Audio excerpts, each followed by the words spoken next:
Hi, everyone. Welcome to our Excite Summer series on health and technology. Our focus today is on secondary uses of health data. Where does our health data go? Who uses it? What are the ethical and privacy considerations? Next slide, please. I'd like to start with a land acknowledgement. We wish to acknowledge this land on which we gather today. For thousands of years, it has been the traditional land of the Huron-Wendat, the Seneca, and most recently, the Mississaugas of the Credit River. Today, this meeting place is still the home to many Indigenous peoples from across Turtle Island, and we are grateful to have the opportunity to work on this land. Next slide.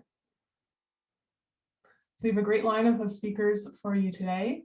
I'm your moderator, Dr. Cheryl Spidoff. Our first panelist will be Dr. Aza Isa. She's a clinician scholar with the Department of Family and Community Medicine at the University of Toronto. Ms. Rosario Cartagena, who is the Chief Privacy Officer at ICES, and Dr. Christopher Parsons, a Senior Research Associate at Citizen Lab. Next slide, please.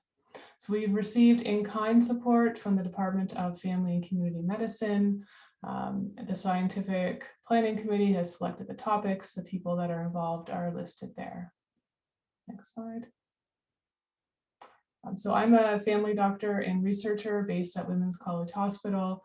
Most of my research looks at access to care, as well as the impact of commercial interests on health and the healthcare system. And more recently, I've been exploring the health data economy. My relationships with financial sponsors, grants, and research support are listed there. So could you review yours and give a brief introduction? Hi, everyone. Thanks for having me. So my name is Aza. I am a clinician scholar, and I have really minimal disclosures to disclose, just being supported by the Department of Family and Community Medicine, PARO, and the Ontario Graduate Scholarship. Rosario? Hi, everyone. Good afternoon. I am the Chief Privacy and Legal Officer at ICS. I've been at ICS for about 3.5 years. And before that, I was in private practice. I also have no disclosures to declare this morning. Thank you. And Chris? Hi, my name is Chris Parsons. I'm a Senior Research Associate at Citizen Lab at the London School of Global Affairs and Public Policy at the U of T. I've been with us for about 8 years or so now, and I have no conflicts to declare as it pertains to this discussion. Thank you. So how to participate? If you have questions for the panelists, please put them in the Q&A. If you have other comments or something, they can go in the chat, but questions should go in the Q&A. Also, if there's a question there that you are interested in having answered that another participant has put in, please upload it so that it gets to the top. Next slide, please. So when we think of health data, personal health information, we tend to think of its role or its primary role, the reason that it was collected to assist in providing clinical care. But health data also has a second life. It's gathered by research organizations, nonprofit and public ones, and used for reasons such as improving clinical care, health systems improvement, and research itself. This has been enabled by advances in technology. There's been a mass uptake of electronic medical record systems, centralized storage and cloud databases, and also advances in methods and software to de-identify patient data.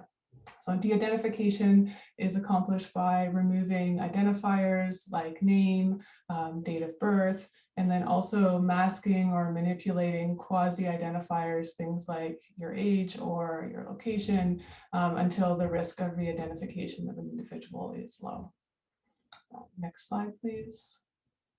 So de-identified health data is also gathered by commercial data brokers. It's a huge industry. A multinational data broker has Canadian records as well, health data as well. They have de-identified prescription data from most pharmacies in Canada, electronic, as well as data from about 1 million Canadians their electronic medical records from primary care, and also some claims data from private drug insurers. The main customer for commercial health data is the pharmaceutical industry. And the pharmaceutical industry uses it for research and development as well as marketing. Next slide, please. So secondary uses of health data can clearly provide benefits, but there are also risks. One is loss of privacy. So even though the data sets are de-identified, there's always a risk of re-identification of some individuals, particularly those who have unusual health conditions or whose health conditions may have been reported in the media. This can be identification can be inadvertent or deliberate. There's also the risk of surveillance and marketing. So entities can use the de-identified data set to identify a specific population or group, their health characteristics, and then target this group with marketing messages, hoping to influence their behavior. This is often called micro-targeting or nudges. And finally, the data can also be used in ways that can cause harm when it's used in research or to create algorithms or AI. If it doesn't take into account societal biases or systemic racism, this may be incorporated and perpetuate discrimination. So how can we address these risks while still gaining benefit from secondary uses of health data? Our speakers are going to delve deeper into these risks and provide us with some mechanisms and some solutions. So our first speaker is Dr. Azza Issa. She will review the ethical considerations for secondary uses of health data and how can we ensure that health data are used for the benefit of everyone in society. Thank you. Okay. So to talk about ethical and data governance considerations, we need to think about the historical misuse of data and research. And there are many studies that were done on Black and Indigenous populations in the past that were considered unethical. Perhaps the Tuskegee study is the most infamous biomedical research study that violated ethical considerations in the US history. That study revealed more actually about the pathology of racism than it did by syphilis, where many African-American men contracted the disease, was transmitted, and the study lasted for 40 years long. There are a lot of other studies also that were done unethically in women with disabilities and sterilization, and in Indigenous communities, multiple experimentation on children in residential schools and others. Next. Today, though, I want to focus more on current misuse of data and research.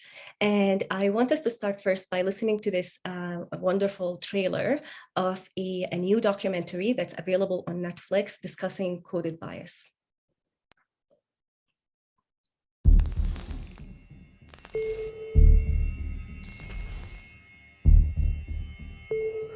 During my first semester at MIT, I got computer vision software that was supposed to track my face. It didn't work until I put on this white mask. I'm thinking, all right, what's going on here? Is it the lighting conditions? Is it the angle at which I'm looking at the camera, or is there something more? That's when I started looking into issues of bias that can creep into technology. Our ideas about technology that we think are normal are actually ideas that come from a very small and homogeneous group of people. Vast amounts of data at incredible speeds. Everybody has unconscious biases, and people embed their own biases into technology. This kid got stopped as a result of facial recognition misidentification, and then used that as justification to search you. This is an innocent child. Racism is becoming mechanized. Systemic issues are only going to be hardwired into new technologies. It's not just face classification, it's any data-centric technology. Every day, we are all being scored. who gets hired, who gets housing. I am making predictions for your life right now. The people who own the code deploy it on other people, and there is no accountability. Management at Atlantic Towers wanted to install the facial recognition software. Pretty much turn this place into Fort Knox. The technology is being rapidly adopted, and there are no safeguards. We are socially controlled in a way that we don't see.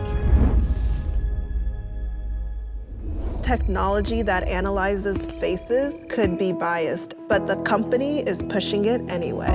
What demographic is it most effective on? White men. Show me that it's going to be fair, that it's legal, before you put it out. That's what we don't have yet. It's going to take people coming together, driving for justice in this age of automation.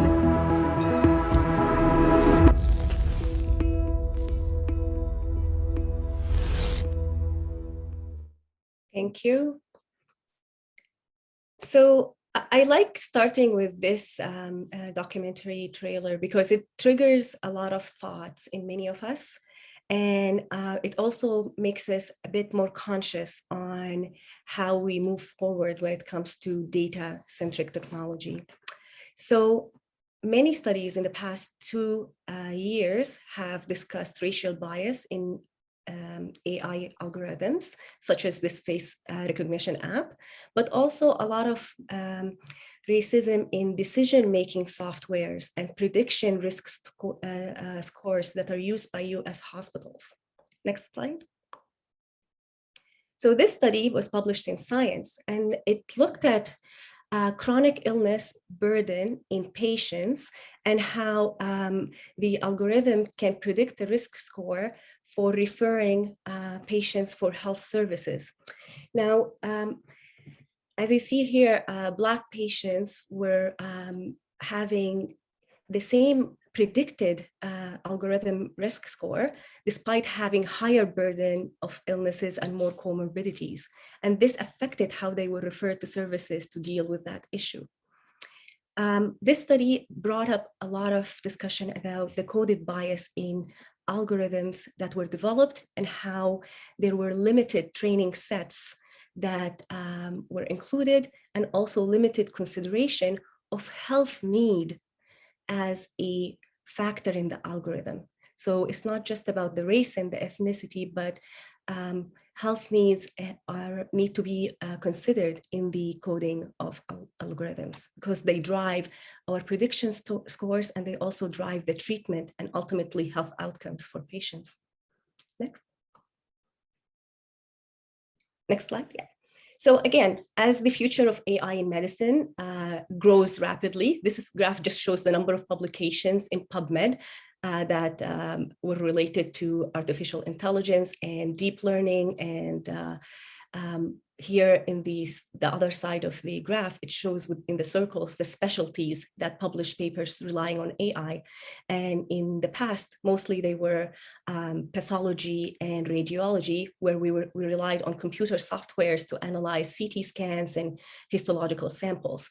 But more and more studies are now coming out of primary care and big data, relying on deep learning and AI. And we need to think of the ethics behind this use. Next slide. So our role as primary care physicians ultimately is to care for patients and communities, and to provide patient-centered value-based care. And the question becomes, how do family physicians, primary care practice research networks, and community health centers collaborate together with healthcare organizations to drive discussions about health equity, safeguarding patients' data, and mitigating the risks, especially to historically disadvantaged populations, such as Indigenous and Black populations. Next slide. So when we talk about centering health equity in research, what we're talking about, especially now in the COVID pandemic, about the ethics of data collection and the ethics of data implementation. And many groups are calling for more accountability for big data algorithm. So from the coding perspective, we need to think about who codes and why we code and how we code, because they all matter. And to realize the potential of big data and AI in family medicine and in primary care, we need to think of the ethics behind it and the privacy. Who owns the data? Who's responsible for it? How will it be used? And who can use it? And this will not be done only by cloud computing. We need public discourse, we need public interventions and policy interventions. And more importantly, we need patient engagement and community participation in the process. Next slide.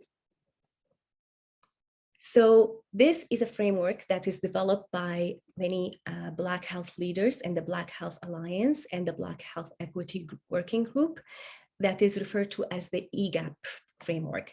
And it calls for the engagement, governance, access, and protection of health data as it relates to Black populations.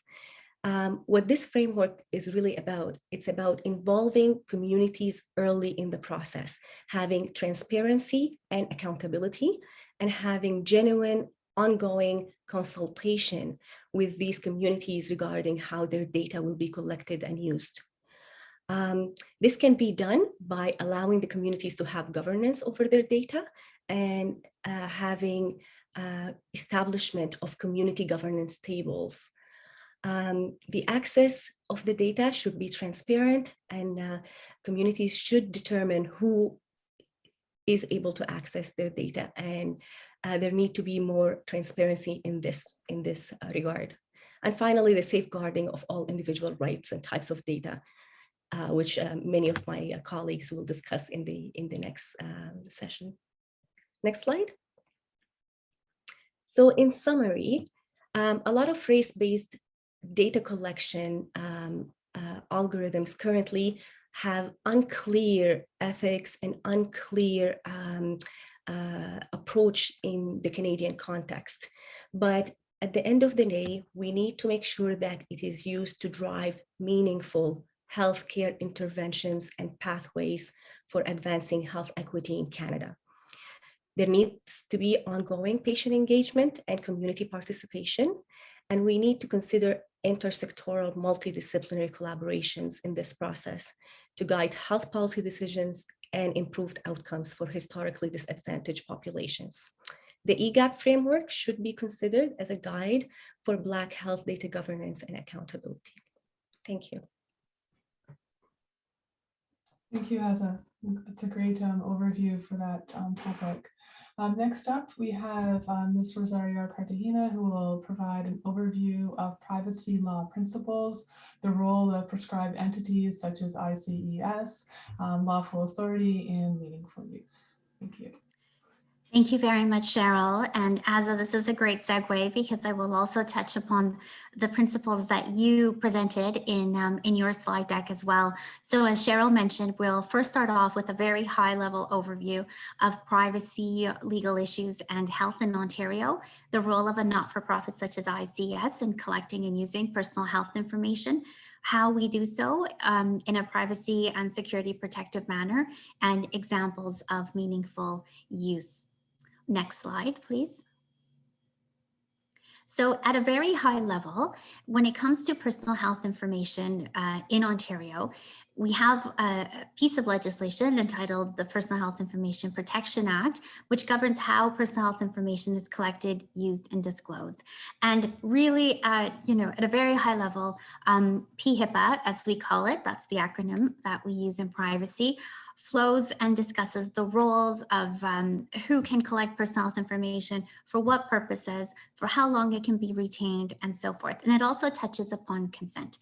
And consent is a very important notion when it comes to privacy rights, because individuals in Canada have the ability to consent with respect to their data and how it is to be used, unless there are limitations on that consent that's set out in statute. So in PHIPAA, for example, there's notions of informed consent.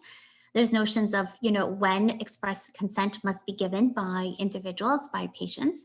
The notion of circle of care, although not expressly set out in the legislation, there is guidance by the Information and Privacy Commissioner of Ontario in terms of circle of care, and then there is the prescribed entity model, as well as the prescribed person model, but I'm going to focus on the prescribed entity model. And what that model essentially sets out in PHIPAA is that there are rights, and individuals have rights with respect to their personal health information, and they have rights that enable the assurance of a consent model, except for certain instances, such as for the evaluation, planning, and monitoring of the healthcare system, which is where the prescribed entity model fits in. So policymakers have made the decision that when it comes to evaluation, planning, and monitoring of the healthcare system by the government, that the entity that is prescribed, so there are 4 prescribed entities in Ontario, one of which is ICS, does not require consent to be able to collect personal health information from what are called health information custodians. And so it's a very unique model, and it's one that is currently a successful one, I would say, in Ontario for a few reasons that I will explain over the next few slides. Next slide, please. And so what that means for an institution such as ICS is that over the past 20 or so years, ICS has collected billions of data points on 20 million Ontarians, really the entire Ontario population, in order to provide, as I mentioned, the government, health system stakeholders, and other scientists with high quality, timely, relevant data for the purpose of enabling the healthcare system to be stronger, policy better, and people healthier. I do have a video. I'm not going to present it in light of that we're tight on time, but the power of data to improve health, that one link at the bottom is actually a video that you can see on YouTube in terms of ICS's role in the health ecosystem. Next slide, please. And so really, you know, as you saw in the last slide, we've collected billions of data points since 1992. And so what that means in the governance that we have in place at ICS suggests and actually means that we have great oversight by the Information and Privacy Commissioner of Ontario. So in fact, we have an extensive audit that's conducted every 3 years that is set out in statute. We have to provide a very lengthy report on all of our practices. It's very detailed. In addition to the oversight by the Information and Privacy Commissioner, we also ensure that all our agents, all ICS agents, sign agreements that sets out the terms and conditions of what they can and cannot do and the practices that must be followed in respect of personal health information. We also have a very robust data governance and protection framework. So for example, with respect to my role, I oversee the Privacy and Legal Office, which includes privacy, legal, risk, and compliance. And then I also oversee the cybersecurity department as well. And there's accountability mechanisms in place that go to our board of directors and of course our CEO, and those data governance and protection measures are really interspersed throughout the entire organization, and they are implemented by different departments. So for example, and I just included 2 here, we have role-based access. So ensuring that, as Cheryl talked about, you know, data and the level of desensitization, we remove direct identifiers. Only a certain number of individuals have access to those direct personal identifiers when the data is first collected by ICS. It gets coded. We have a trade secret and algorithm that we utilize. And then further onwards, we desensitize the data in many other respects when it comes to data use.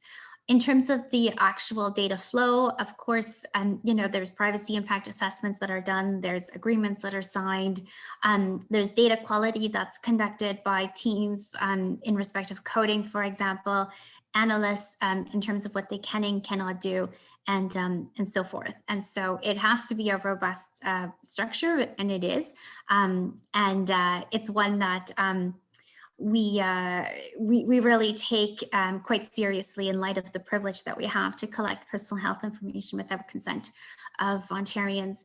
And lastly, when it comes to disclosures to third parties for research, we have a similar governance framework in place for the authority to collect and use and disclose. Next slide. And so lastly, when it comes to meaningful use, and this is, to tie back to what Aza talked about in her presentation, and we've really, I would say, over the past few years, started inroads with respect to our Public Advisory Council and the role of the Public Advisory Council. So it's now been in existence for a few years.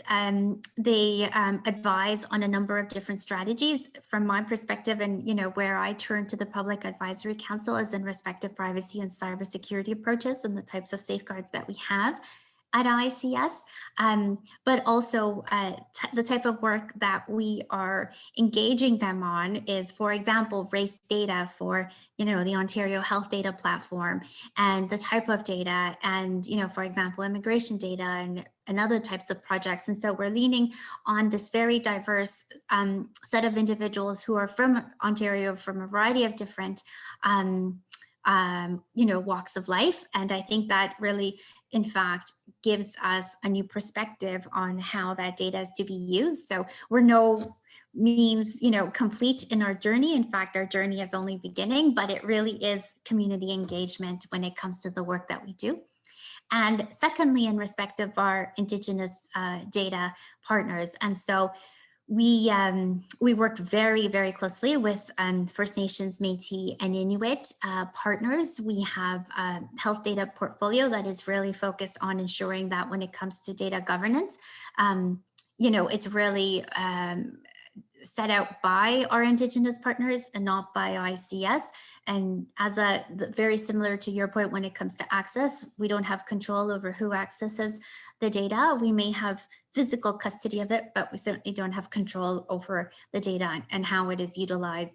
And it involves a lot of community engagement and community support in ensuring that we the type of analysis that's done is in line with the expectations of the communities in which we work with. And so again, it's a process that is, it continues to build, and it's a journey. And in 2019, there were 670 articles that were published in respect of, for example, Indigenous related projects, but ethics is really at the center and at the core of that type of work. And it's an example of one, it's one example of data use. So we need to have a data protection and governance framework that also includes ethics. And I think, we're slowly building and learning how best we go about doing that. Thank you. Thanks so much. It was very comprehensive. And our final speaker is Dr. Chris Parsons. He will review some of the security-related dimensions of de-identified health data, including the challenge of assessing what continues to be de-identified data, as well as some of the implications if sensitive data ends up in the hands of bad actors. Thanks, Chris. Hi. So just by quick aside, so I come from the Citizen Lab, and for those of you who aren't aware of us, our mandate is to operate the intersection of technology and human rights. And so that means we do everything from threat intelligence, so tracking near dwellers online and who they're targeting and why, monitoring for censorship online and looking at applications to see what they're reporting back and the human rights consequences. And also we spend a lot of time on data security, data privacy, and national security. And so I'm going to be focusing principally on the way that malicious actors can gain access to and utilize data, as well as the baseline challenge of de-identification in the first place. So let's begin with that. So de-identification is a laudable goal, and it's key in data protection protocols, especially as it pertains to health information. However, it's very worth noting that de-identification practices can be put in place and be put in place with good intent, but often be undone. And so just give you a couple examples.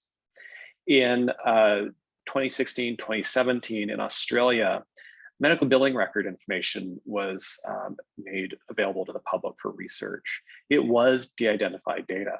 However, researchers subsequently analyzed the way that that data had been made public and were able to re-identify many of the individuals whose information had been made public, showcasing that despite good intent, despite the value of this for research, it could be used by other parties, re-identified and subsequently used for other data enrichment processes, potentially to the detriment of those individuals.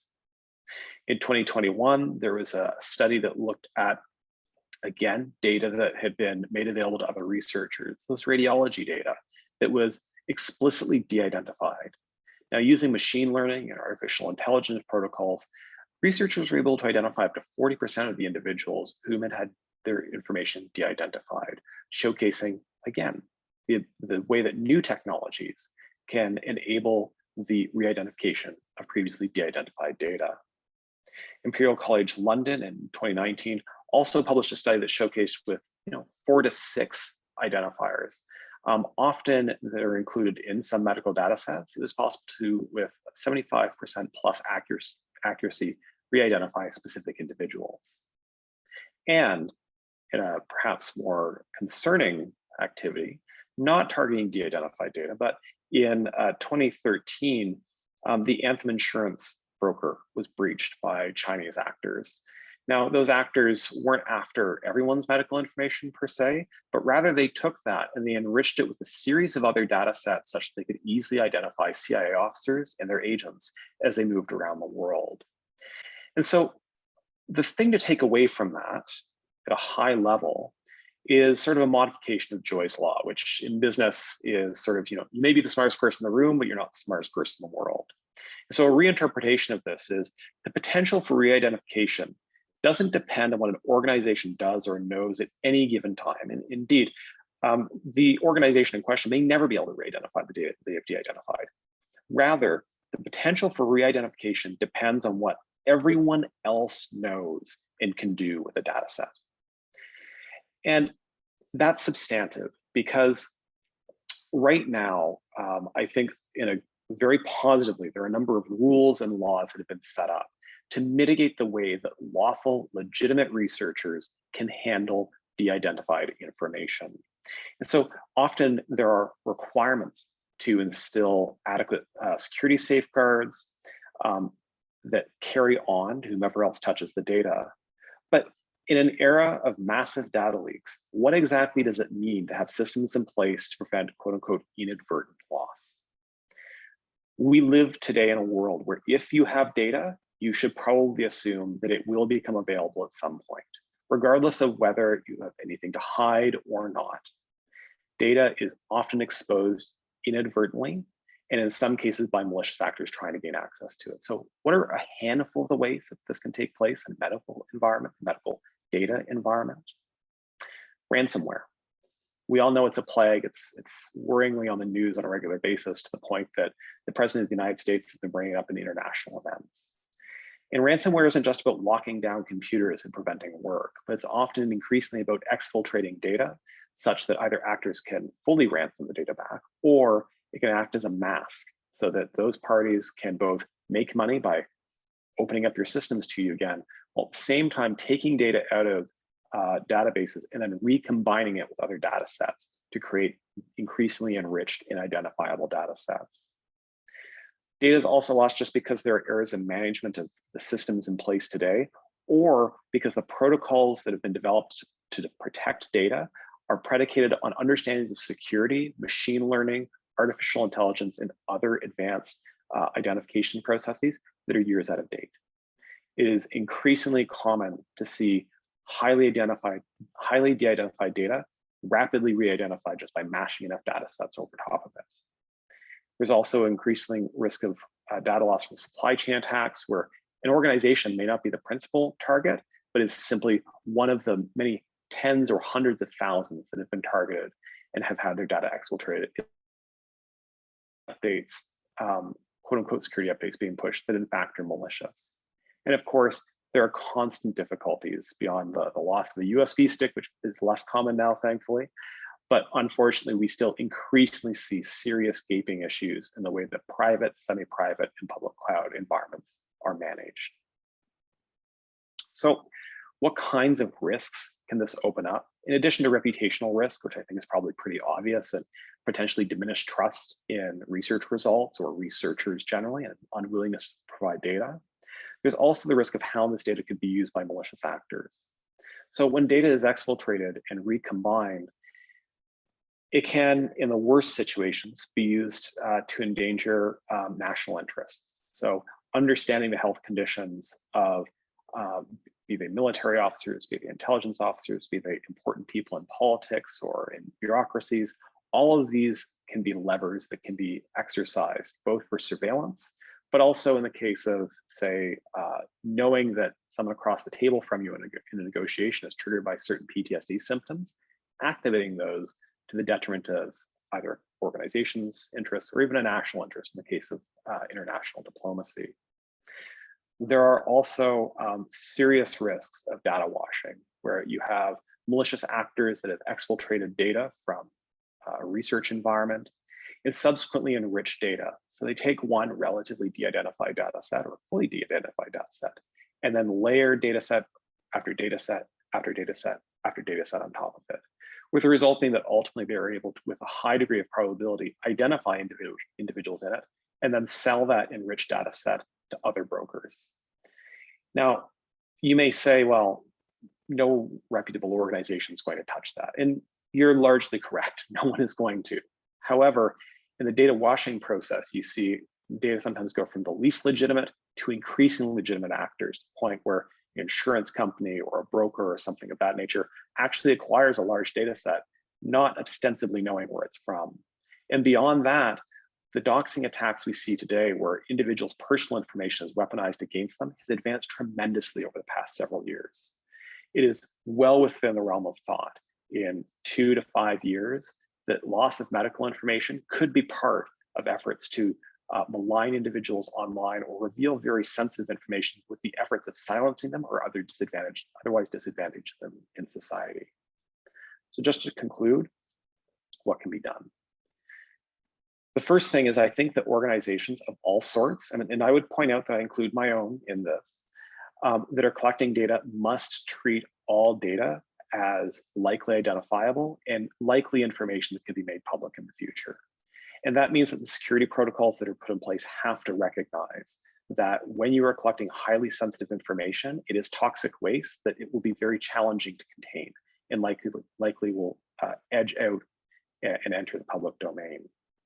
It also means that we need to do ongoing security and risk assessments. It's important to have annual, regular reviews, but the cybersecurity landscape is moving at breakneck speed. The protocols that were in place 2, 3, 6 months ago, let alone 3, 4, 5 years ago, are often insufficient. And so we need to be very quick and very agile in the way that we defend our systems. And also we modify data sharing very quickly when we discover that, oh, party A doesn't happen to have the protocols in place that are needed to prevent a potentially serious breach. And then finally, I think that organizations do need to approach all data collection with the presumption that it will become available in the future. And that means setting up protocols to notify either individuals directly, or in the case where you've de-identified it, you're no longer able to do so, figure out communication strategies to let people know when that data is out, and not just that it's out, but the implications of it being out, and ideally what they can do. Simply informing people that the data is lost isn't empowering. In fact, it does the opposite. They give up. What else can I do? So I think it's imperative that organizations that are collecting information also figure out their disaster management system, and they should do that before they even touch a piece of data, because they are going to need it. The only question is when. Thank you.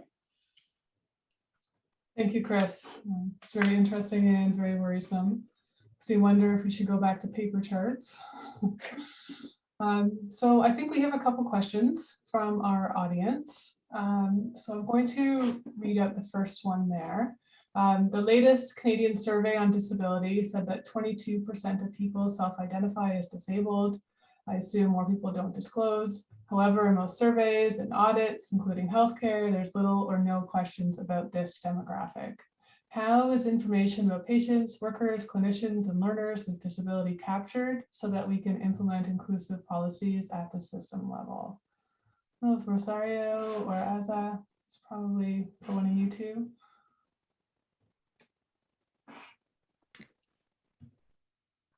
I can just, there are a lot of similarities when it comes to the ethics of collecting this data, the same type of fears that it triggers in patients, learners, How will this information on disability be used in the clinical setting? How will it impact patients getting jobs? How will it impact learners being assessed? So I think part of the ethical dilemma when we think of disability and race-based data collection and all these sensitive information is, again, how to make sure that there is inclusive policy and meaningful action and intervention being implemented after the collection of this data. So I don't know if that answers the question, but I think having an ethical framework for how will this data be used is needed prior to the collection, and getting patients who do have disabilities and specific groups involved in this process is needed. Yeah, I would just add one point, one other point that we've done. So over the past year, we're advancing an EDI strategy across the organization, not just in respect of our employees, but also in respect of thinking about, you know, the types of policies that we have and the projects that we conduct. And so I'm not at the forefront of the discussions around you know, vulnerable populations and projects and sort of the scientific integrity of those projects. That's being led by our chief science officer, but she's working very closely with, for example, our public engagement team to ensure that, you know, we have the right communities at the table and what discussions need to take place. So we're still, you know, in early stages, I suppose, of trying to pin down the right approach, and maybe there isn't necessarily one right approach, but one that certainly includes a lot of public engagement, which I think is always central. Thank you. So before even collecting that data, thinking about why you're collecting it, how it's going to be used, and having all the processes and the correct governance in place, and then going about collecting it, being aware that, you know, it is very sensitive. Within, you know, healthcare data being sensitive, this is even more sensitive. So, great, thank you. Okay, so let's see here. So Canada welcomes people from many places. They speak many languages. In Toronto, more than half of people are born outside Canada. Why are the surveys, questionnaires available only in French and English? Many people don't speak either and rely on their family and interpreters and may not feel comfortable disclosing all of what they want to say. Can AI be used to reliably provide access to allophones? Not sure who wants to tackle that one. Just to say that I'm not too clear on, you know, that's I suppose the question like that would go to StatsCan, for example. At ICS, we don't collect directly from individuals. Predominantly, we collect from you know, data custodians that have already engaged in primary data collection. So for ICS, that doesn't you know, it's not a question that would come to us. All to say, I think it's a very important question and one that, you know, requires further consideration and thought with respect to StatsCan. I was going to follow up saying the same thing. Is this question is being considered more in terms of research. The upstream lab is developed a lot of questionnaires in different languages. I think they have it in English and Punjabi and another language, but it's being done at the research level. But at the StatsCan level, it's limited to the English and French being considered the official languages of Canada. From the primary care level, I think keeping in mind in our EMRs first language, we don't usually record that. Some do, some don't.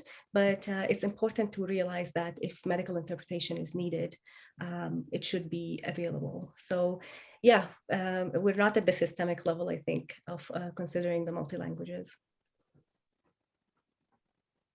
Okay, thank you.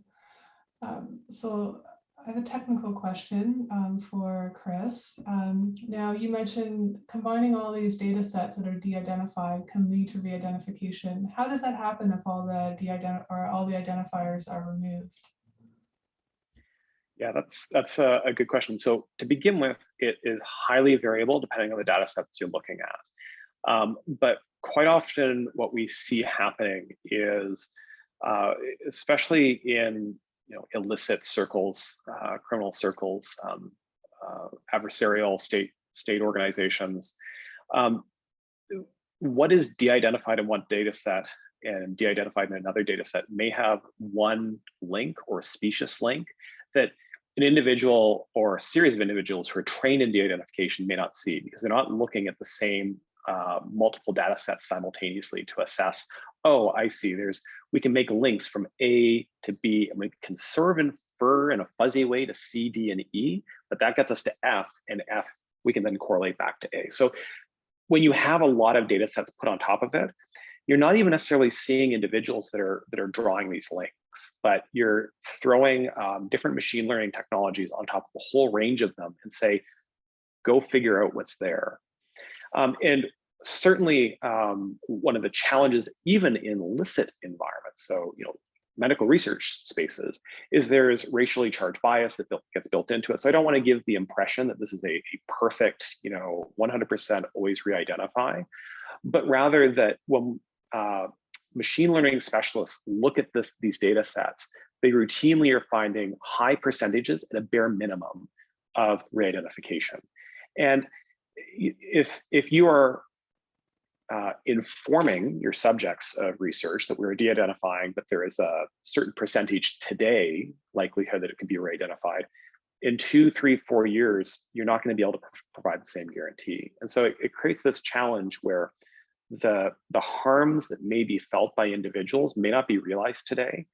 And by the time that they may be realized, it may be very difficult to figure out where those originating data sets were that caused the harm in the first place, because data breaches could have happened years ago and have been lingering around on the internet or in different spaces, and years later been recombined. And the ways that we recombine data sets today were academic papers 5 years ago. And now they're machine learning classifiers that you can pick up and you can run with that are off the shelf, easy to use, and you can get training on YouTube to figure out how to use it. So the ways that data is recombined today and the way it will be recombined in a couple of years means that it is increasingly possible to take what seems to be very de-identified data, mash it together, and figure out stuff that well-meaning researchers had no intent of disclosing and couldn't even really, frankly, even seen the link between the data set that they have had and maybe shared or lost and what an adversarial or illicit actor is engaged in. Thank you. So another question here. There's a call for feedback submissions on the accessibility standard for healthcare related to data and electronic records. Is anyone planning to provide feedback? And then there's a link in there. I can share it with the panelists afterwards. So another question, an ethical question. In the UK, at least for primary care data, they offer people the option to opt out of having their data collected. Given the risks, I know it's legal in Ontario to gather that data, at least for prescribed entities. Should there be an ability for patients to opt out of having their data collected for secondary purposes? In particular, just say they have concerns about commercial uses, should there be that kind of granularity there where they can select how their data should be used? Thoughts on that?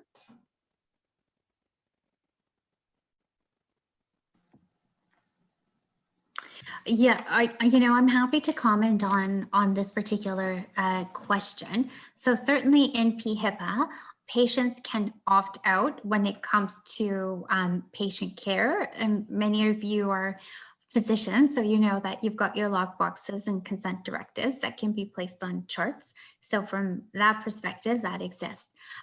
In respect of the prescribed entity model, I suppose, when it comes to population level analytics, you could be missing out on the government could be missing out on planning and evaluating and monitoring of the healthcare system if it doesn't have population data sets. And so that's where the trade-off that exists in legislation, as has been pointed out, is that for the public good, for the social benefit, for having social policies and programs across the province, it's evidence-based policymaking, if you will. And so there has to be data to allow that evidence to be assessed so that programs can be administered.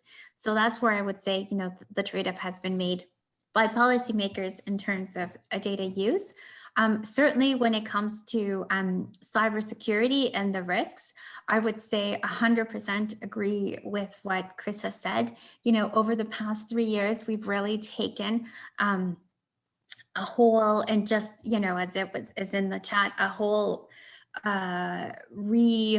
I don't know how to say it, but, really turned our minds to cybersecurity in a much different way, I think, than, historically we approached the matter, in terms of creating a roadmap, in terms of adopting a framework that allows us to be agile, in terms of procuring a number of different tools, in terms of having a cyber incidents response plan that we can test, in terms of having disaster recovery, in terms of ensuring that we get the public's insight into the cybersecurity controls, in terms of ensuring that, we don't call our data de-identified whenever we use it at ICS. Agreed. We call it PHI until those tables are set out in manuscripts and in journals, and we review and risk cleared and ensure that there's no small cells in those tables. And we use a tool to risk clear it from a statistical perspective. And even with that, there is always a risk, as Chris said, with all the various controls and safeguards that we have in place, the risk exists, and there's bad actors, and, the landscape is changing on a daily basis in terms of, the technology that's leveraged and used.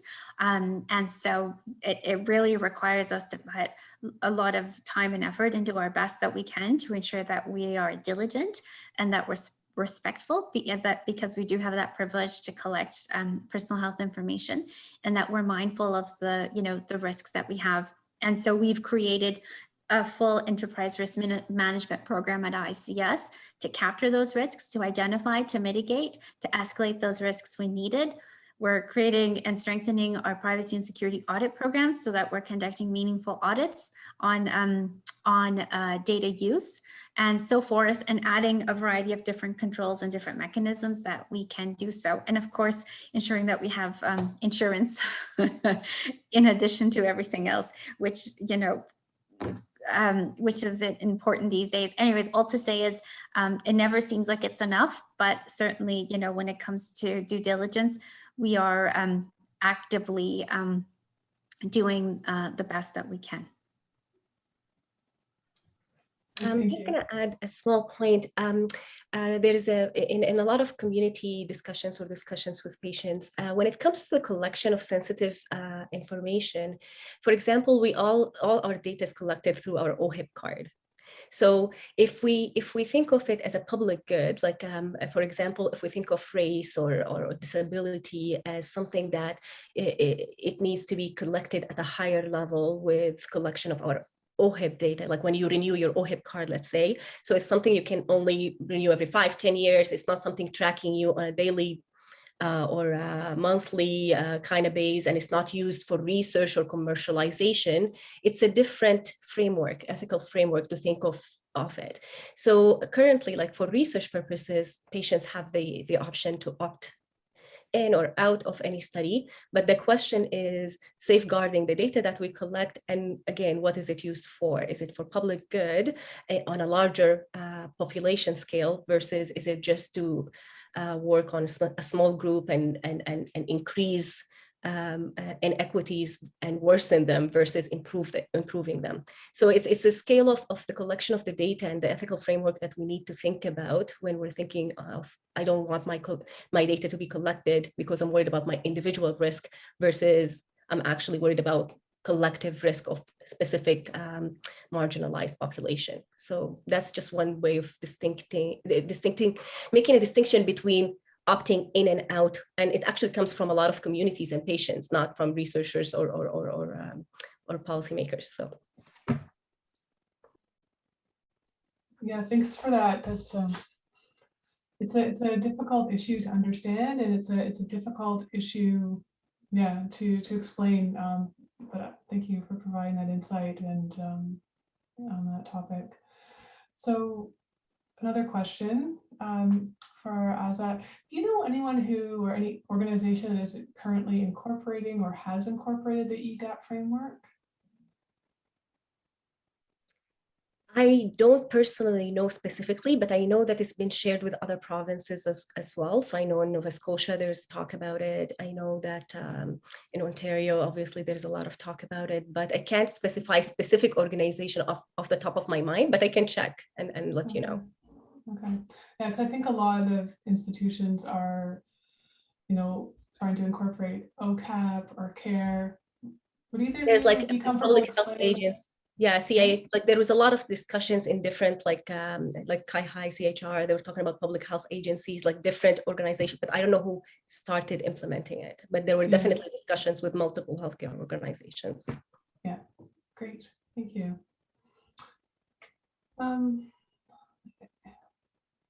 So with respect to the commercial data brokers, some of us use their data sets in our research. What kind of oversight, or I'm not sure if anyone knows, but who ensures and who audits their activities and ensures that they don't have data breaches, that they're using the best methods available to protect privacy and make decisions about how data should be used, ensuring that it's for the public good and doesn't cause harm?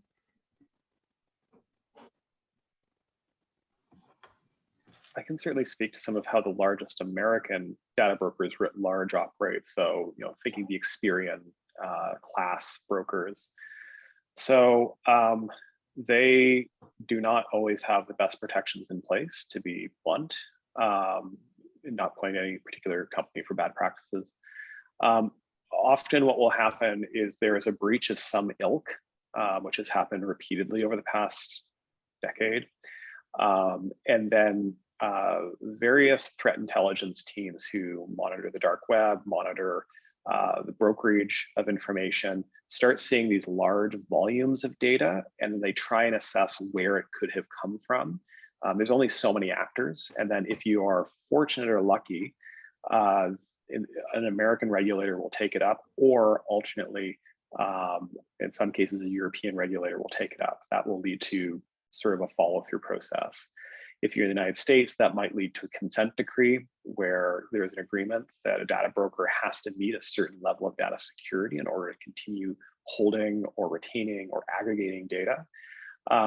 But there's been enough instances in the Canadian context where Canadian information has been lost or they're retaining it, and companies have been unwilling to comport with Canadian law, including just telling you whether your data is in them. Many of these companies do have contractors that they'll bring in to do assessments, but outside of the HIPAA context, because there are variations when people are explicitly dealing with HIPAA data, the data security requirements are not mandated in a particularly robust way under American federal law. When it comes to the European legislation, especially post-GDPR, you do see more regulation that's placed on top of organizations. The extent to which they're adopting it in a meaningful sense, however, varies pretty profoundly. And quite often, these organizations have been around for some time. They've aggregated large volumes of data, and their ability to secure often fairly legacy systems has been challenged, which is one of the many reasons why you see a lot of data breaches, some of which are not particularly well publicized, to be honest, either because it's hard to specifically pin down that data breach was definitively attached to one company, or alternately, because those companies, quietly make payoffs to whomever was responsible for intruding and exfiltrating the data, or otherwise use their resources to reduce the likelihood that the public is aware of their data being out and how it might be used and whom it may have been sold to. Thanks, Chris. I think we are pretty much out of time here. Any Any final comments from any of the speakers? Anything you wanted to say or let the audience know? Just to say that, oh, sorry. Just to say that Ontario is considering private sector legislation, and I don't know what impact that will have on the landscape in terms of commercial actors. So stay tuned for that. Bill C11, right? Yeah. Great. Well, thanks everyone for attending. Thanks so much to our panelists. Really insightful, great discussions. Thanks for taking the time today. And next steps, a post-session evaluation will be mailed to you after the session. The webinar recording will be available in a week. And then we have a session coming up August 25th with Dr. Andrew Pinto, potential benefits and risks of AI in health, building off some of the things that Asa talked about here today. Thank you. Thank you all. Thank you. Bye. Take care, everyone. Have Thank a great you. afternoon. Bye.